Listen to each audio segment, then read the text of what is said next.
تو حالات بہت خطرناک ہو جائیں گے. پراکسس باہر نہیں بیٹھی ہوئی, پراکسس آپ کے سسٹم میں بیٹھی ہوئی ہیں, سیاستدانوں کی شکلوں میں, جو کسی نہ کسی کی نوکری کر رہے ہیں, کسی نہ کسی عالمی اسٹیبلشمنٹ کے کہنے پر. پاکستان کے اندر حالات جو ہیں وہ ہمیشہ مہرے آتے ہیں, بدلے جاتے ہیں, اور وقت آنے پر یہ بریف کیس اٹھا کر جہازوں میں بیٹھ کر نکل جاتے ہیں.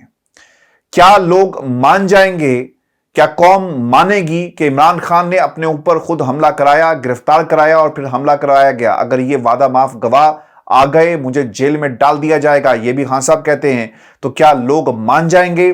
صرف بیان دلوانے کے لیے لوگوں کو تشدد کیا جا رہا ہے. ہمارے اندر لوگ چھوڑے ہوئے ہیں کہ جناب تسی کرنا کیے کہ جا کر لوگوں میں ایک مایوسی پھیلائیں اور یہ کہیں کہ پاکستان تحریک انصاف ختم ہو گئی, چیپٹر کلوز ہو گیا, فل سٹاپ لگا دیا گیا, عمران خان کا کوئی مستقبل نہیں ہے. بھائی اپنے مستقبل کا سوچو اور پاکستان تحریک انصاف کو خیر بات کہہ دو. اور یہ لوگ جو ہیں تحریک انصاف کے اندر موجود ہیں جن کی نشاندہی عمران خان صاحب کی طرف سے کی گئی. ویورز, میری کل شہزاد اکبر صاحب سے بات ہوئی جو انٹرویو دیا اس کے بعد, اور میں نے ان سے یہ سوال کیا جس کا آج ذکر عمران خان نے اپنی تقریر کے اندر بھی کیا کہ ان کے بھائی کی کیا صورتحال ہے اور کن حالات میں یعنی ذہنی طور پر وہ ٹھیک نہیں ہیں. انہیں گرفتار کیا گیا, اٹھا کر لے گئے, اور یہی وہ دکھ ہے جو اوبویسلی پاکستان کے اندر اس وقت جو ہے ان تمام لوگوں کا ہے جنہیں کسی مقدمے کے بغیر جو ہے وہ اٹھا لیا جاتا ہے. ایک لفظ انہوں نے استعمال کیا کہ پہلے جگ بیتی تھی, آج یہ آپ بیتی ہے. یہ الفاظ سے کوٹ اینڈ کوٹ جو ہے میں آپ کو شہزاد اکبر صاحب کے حوالے سے کر رہا ہوں. وعدہ معاف گواہ کا سوال بھی میں نے ان سے کیا تو انہوں نے کہا کہ جناب مجھے تو بعض لوگوں نے یہاں تک کہا کہ آپ مان جائیں, باقی سب کچھ ٹھیک ہو جائے گا, اور ہمیں راستہ بھی دکھائیں کہ وعدہ معاف گواہ آپ جب بنیں گے تو سٹیٹمنٹ کیا ہوگی, کیا لکھا جائے گا, وہ بھی آپ ہی نے بتانا ہے, جس سے عمران خان کے خلاف ہم اسے استعمال کر سکیں اور اس کا فائدہ جو ہے وہ نواز شریف یا باقی لوگوں کو بھی پہنچے اور حکومت میں بیٹھے ہوئے لوگوں کو بھی پہنچے. خان صاحب یہ بھی کہتے ہیں, ان کی تقریر اس لیے بھی امپورٹنٹ تھی, ایک آئی اوپنر ہے ان تمام لوگوں کے لیے جو پاکستان کے اندر موجود ہیں, پاکستان سے باہر موجود ہیں, یوٹیوب کے اوپر, سوشل میڈیا پر ان کلپس کو دیکھتے ہیں, اور یہ آگہی بہت ہی ضروری ہے کیونکہ جمہوریت خطرے میں ہے پاکستان کے اندر.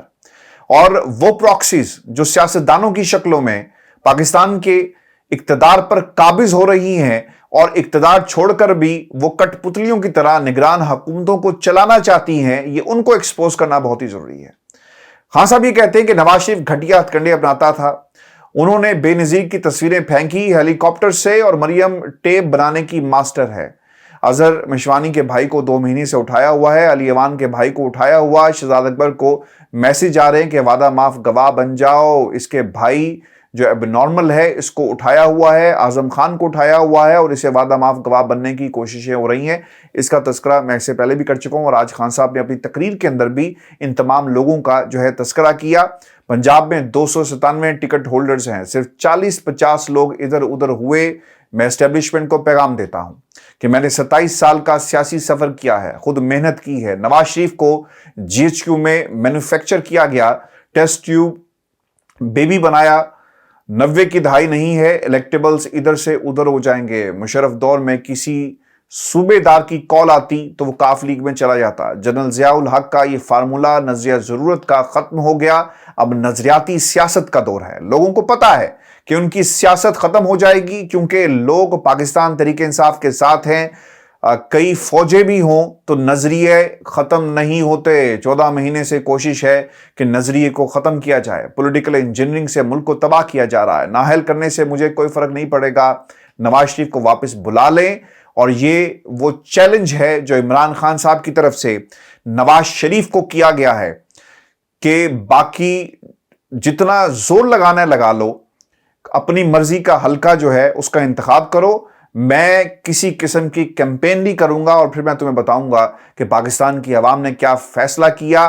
نواز شریف کی کوشش ہے کہ عمران خان کو جیل میں ڈالا جائے اور اس کے بعد نواز شریف صاحب جو ہے وہ اپنی واپسی کریں, کیونکہ انہیں آج بھی خوف ہے, انہیں آج بھی یہ ڈر ہے کہ شاید وہ تمام لوگ جن پر یہ اتفاق کیے ہوئے بیٹھے ہوئے ہیں شاید انہیں دھوکہ نہ دے دیں. جب تک chief justice of Pakistan justice قاضی فائز عیسیٰ صاحب کرسی پر نہیں بیٹھتے, بتایا یہ جاتا ہے جن لوگوں کو جن لوگوں سے نواز شریف صاحب بات کرتے ہیں، جن کو یہ خبر ہے کہ جناب ہم نے پاکستان نہیں جانا چونکہ کسی وقت بھی کہیں پر بھی دھوکہ جو ہے وہ ہو سکتا ہے، اور شیخ رشید نے بھی یہ کہا کہ نواز شریف کبھی بھی پاکستان نہیں آئے گا جب تک ان کی مرضی کا انصاف جو ہے انہیں نہیں مل جاتا، کیونکہ ایک اور بھی بات ہے کہ آئینی ترمیم کرنی پڑے گی اور اس کے بعد جو ہے نواز شریف کو ریلیف جو ہے وہ ملے گا۔ خان صاحب نے فوکس کو بھی ایک انٹرویو دیا ہے اور وہ یہ کہتے ہیں کہ اگلے ہفتے انہیں جیل میں ڈال دیا جائے گا، اور انہیں یہ لگتا ہے کہ ان کے خلاف جو کیسز ہیں انہیں ایک بنیاد بنا کر ان کیسز کو جیل میں رکھا جائے گا، اور جب تک یہ کیسز ختم نہیں ہو جاتے انہیں عدالتوں کے چکر جو ہیں وہ لگوائے جائیں گے۔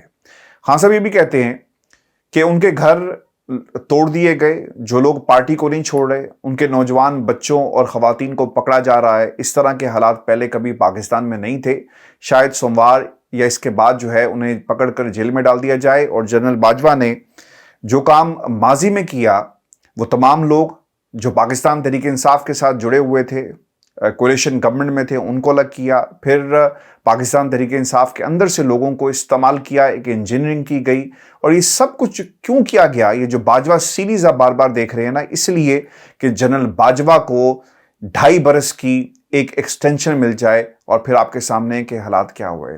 جنرل باجوہ صاحب جو ہے نا وہ پاکستان کی تاریخ میں اب کبھی بھی مائنس نہیں ہوں گے۔ جب بھی کبھی جمہوریت پر جس طرح شب خون مارا گیا اور جمہوریت کو تباہ کیا گیا بغیر کسی مارشل لا کے، جب بھی کسی شخصیت کا نام لیا جائے گا تو جنرل باجوہ جو ہیں ان کا نام ہمیشہ ٹاپ پر ہوگا، کیونکہ جنرل باجوہ نے پاکستان کی جمہوریت پر ایسا خود کش حملہ کیا جس کے اثرات 10 سال نہیں بلکہ 20 سال تک ہمیں نظر آئیں گے، اور جمہوریت 20 30 40 سال جو ہے پاکستان کی پیچھے چلی گئی ہے۔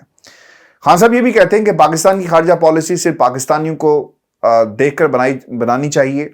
جب میں پاور میں آیا تو میں نے منصوبہ بنایا کہ کیسے ملک کو غربت سے باہر چلانا ہے۔ انڈیا کی خارجہ پالیسی دیکھیں، وہ چین کے ساتھ بھی تجارت کرتے ہیں، روس سے بھی تیل لیتے ہیں، اور اس کے ساتھ ساتھ امریکہ سے بھی تجارت کرتے ہیں۔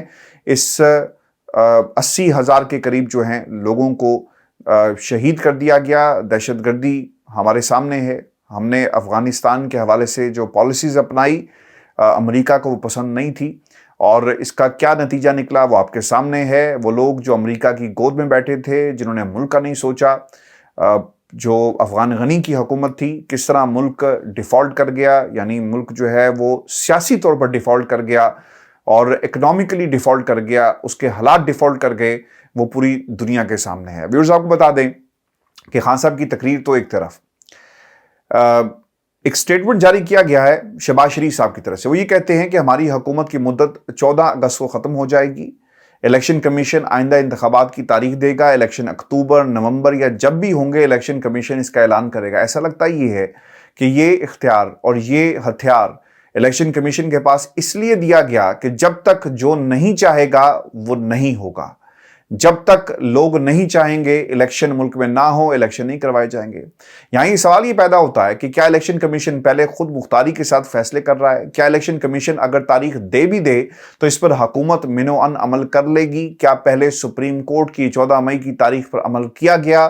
الیکشن کمیشن نے اسلام آباد سمیت ملک بھر میں بلدیاتی الیکشن کی تاریخ کئی بار دی، لیکن اس بار بالکل اس پر عمل درآمد جو ہے وہ نہیں کیا گیا۔ الیکشن کمیشن اگر تاریخ دے بھی دے تو کیا حکومت فنڈز جاری کرے گی؟ کیا ادارہ شماریات مردم شماری اور ڈیٹا مکمل نہ ہونے کا بہانہ نہیں بنائے گا؟ کیا سیکیورٹی فورسز کی طرف سے الیکشن کے لیے فوج بھیج دی جائے گی؟ کیا پنجاب پولیس یا ملک بھر کی پولیس جو 90% سے زائد پولنگ سٹیشنز کو حساس قرار دے رہی ہے وہ سیکیورٹی دینے کے لیے رضامند ہو جائے گی؟ اور ویورز آپ کو یاد یہ بھی رکھنا چاہیے، دو صحافی جو پاکستان کی اسٹیبلشمنٹ اور اس وقت جو حکومت وقت ہے ان کے بہت ہی قریب ہیں، حامد میر صاحب کا بیان اور سہیل بڑائی صاحب کا بیان آپ کو یاد رکھنا چاہیے۔ دونوں شخصیات نے یہ کہا کہ ملک میں اس وقت الیکشن ہوں گے جب عمران خان کو نااہل کر دیا جائے گا اور کچھ لوگوں کو یہ یقین ہو جائے کہ اب وہ جیت سکتے ہیں تو ملک میں انتخابات جو ہیں وہ کروا دیے جائیں گے۔ ویورز ان حالات میں خان صاحب پر کیسز بنے ہوئے ہیں۔ ایک محاذ توشہ خانہ کا ہے جہاں پر عمران خان کے وکیل اور جج کی لڑائی ہوئی، کمرہ عدالت میں خطرناک جملوں کا تبادلہ کیا گیا۔ جج کو کون لے کر آیا، توشہ کے جج کو کیوں لایا گیا؟ وکیل نے جج کی طبیعت جو ہے وہ صاف کی ہے۔ عمران خان کے خلاف توشہ فوجداری کیس کے اہم اور حتمی مرحلے کا آغاز سیشن کورٹ میں ہونا تھا۔ ہائی کورٹ میں بھی سماعت تھی کیونکہ عمران خان نے ٹرائل کورٹ کے فیصلے کے خلاف اسلام آباد ہائی کورٹ میں کیس دائر کر رکھا ہے، لیکن پتہ یہ چلا کہ جو عامر فاروق صاحب ہیں ان کی طبیعت خراب تھی، تو اس وجہ سے جو کاز لسٹ ہے اسے کینسل کر دیا گیا۔ اور اب ہوا یہ ہے کہ اسلام آباد سیشن کورٹ میں توشہ کیس میں سماعت کے دوران وکیل ہیں جی شبیر افضل مروت اور جج میں تلخ جملوں کا تبادلہ ہوا۔ جج نے ریمارکس دیے کہ ہم آج آپ کی کوئی بات جو ہے وہ نہیں سن سکتے اور نہ ہی سنیں گے، کل دیکھا جائے گا۔ وکیل شبیر افضل مروت نے کہا کہ آپ اس طرح نہیں کر سکتے، جس پر جج نے کہا کہ لگتا ہے کہ آپ کو اسی مقصد کے لیے یہاں پر لایا گیا، جس پر وکیل نے بڑا معنی خیز جملہ بولا کہ اگر میں کہوں کہ آپ کو بھی اسی کیس کے لیے لایا گیا۔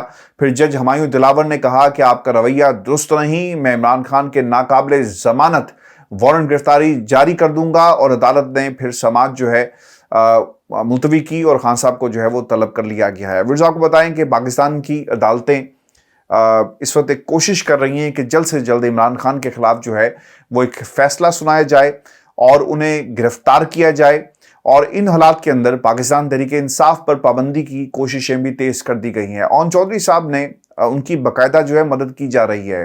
اون چودھری کے حوالے سے ماضی میں عطا تارڑ صاحب جو ہیں، جنہیں عمران خان نے مسٹر ڈینٹونک کہا، ان کے کیا الفاظ تھے، سوشل میڈیا بھرا پڑا ہے۔ وہ یہاں تک کہتے رہے کہ جناب آپ ان کا بلڈ ٹیسٹ کروائیں، یہ لاہور پورے کو کیا سپلائی کرتے رہے، یہ بھی کہا گیا۔ اور پھر اب اون چودھری صاحب جو ہیں وہ لیڈ کر رہے ہیں اس اتحاد کو جو عمران خان کی پارٹی کے لوگوں کو توڑ کر بنایا گیا۔ بہت ہی قریبی ساتھی تھے اون چودھری عمران خان کے، جن کے بارے میں الفاظ کہے گئے۔ آج پی ٹی آئی کی درخواست جو ہے کے خلاف درخواست لے کر وہ گئے سپریم کورٹ آف پاکستان میں، جہاں پہ انہوں نے کہا کہ جو اعتراضات لگائے گئے وہ بالکل بھی غلط ہیں، لہٰذا اس کو نمبر لگایا جائے، اس پر سماعت کی جائے، اور جو ہمارے اعتراضات ہیں اس کو دور کر کے، یعنی جو رجسٹرار آفس کی طرف سے لگائے گئے، اس کا نہ جی کوئی سر ہے نہ کوئی پیر ہے۔ اور 9 مئی کے واقعات کے حوالے سے باقاعدہ ایک پلندہ بنا کر جو ہے وہ اس پٹیشن کے ساتھ لگایا گیا، جس میں یہ کہا گیا کہ دیکھیں یہ ملک کے اندر کر کیا رہے ہیں۔ اچھا، آپ کو میں ایک بات یہ بھی بتا دوں کہ یہ کہانی جو اون چودھری صاحب نے آج کل جس کو وہ اٹھا کر پھر رہے ہیں اور ایک فلم جو ہے وہ بنانا چاہتے ہیں، یعنی پاکستان تحریک انصاف پر پابندی اور اس کو ختم کرنے والی فلم، جو مجھے نہیں لگتا کہ زیادہ دیر چلے گی، اس کے اوپر ایک اور بھی کام ہوا ہے۔ اور یہ کام جی ایاز صادق صاحب نے کیا کہا، وہ یہ کہتے ہیں کہ سیاسی جماعت پر پابندی کا اختیار سپریم کورٹ کی بجائے پارلیمنٹ کو دے دیا جائے۔ اچھا، اب آپ کو یاد رکھنا چاہیے کہ اگر ایسا ہو گیا تو یہ اگلے 1-2 ہفتوں میں ہو جائے گا، کیونکہ اگر سپریم کورٹ سے اختیار لے لیا جاتا ہے تو پھر ہمیں یہ دیکھنا ہوگا کہ پارلیمنٹ کے اس فیصلے کو سپریم کورٹ میں اگر چیلنج کیا گیا تو وقت عمر عطا بندیال کا ختم ہوا اور پھر کوئی اور صاحب آ گئے، تو کیا وہ اس فیصلے کو منوان تسلیم کریں گے یا پھر کوئی فل بینچ بنا کر انالائز کریں گے کہ پارلیمنٹ نے جو قانون پاس کیا کسی بھی پارٹی کے اوپر پابندی لگانے کا، کیا یہ درست ہے یا درست نہیں ہے، اور سپریم کورٹ آف پاکستان کے باقی جو ججز ہیں وہ کیا سمجھتے ہیں اس فیصلے کے حوالے سے۔ لیکن ویورز، صرف نواز شریف اپنے ریوائول کے لیے پورے جمہوری نظام کو اس نے کیا کر دیا وہ آپ کے سامنے ہے۔ بچوں کی حکومت لانے کے لیے آصف علی زرداری کیا کر رہے ہیں وہ آپ کے سامنے ہے۔ اب معاملہ جو ہے نا، یہ پاکستان کی عوام کو ووٹ کے ذریعے اپنے ہاتھ میں لینا ہوگا۔ جب موقع ملے تو آپ نے ووٹ کی طاقت سے ان سے ضرور بدلہ لینا ہے، اور یہ اتنی بڑی طاقت ہے اگر پاکستان کی عوام پوری کی پوری، یعنی 80% بھی، 70% بھی، ایون 60% لوگوں نے بھی ووٹ جو ہے وہ کاسٹ کیا، تو یقیناً حالات بدلیں گے اور اصل میں جمہوری نظام جو ہے وہ ووٹ کی طاقت سے آئے گا۔ یہ جتنی مرضی انجینئرنگ کریں، جو مرضی کر لیں، اگر آپ الیکشن والے دن پولنگ سٹیشن میں پہنچتے ہیں تو یقیناً یہ ایک ڈیفرنس جو ہے وہ کریٹ کرے گا۔ ویورز، یہ شو تھا آج کا ہمارا، آپ نے کمنٹس بھیجیے گا۔ ویڈیو لمبی ہوگی، بعض دوست ناراض ہو جاتے ہیں کہ جناب آپ ویڈیو لمبی بناتے ہیں، لیکن خبریں اتنی ساری ہوتی ہیں جن کو شامل کرنا بہت ہی ضروری ہے، اور حالات حاضرہ اور جو اس وقت پاکستان کی صورتحال ہے اس سے آپ کو کنیکٹ کرنا بہت ہی ضروری ہوتا ہے. اپنا خیال رکھیے گا. اجازت دیجیے. اللہ نے کے بعد.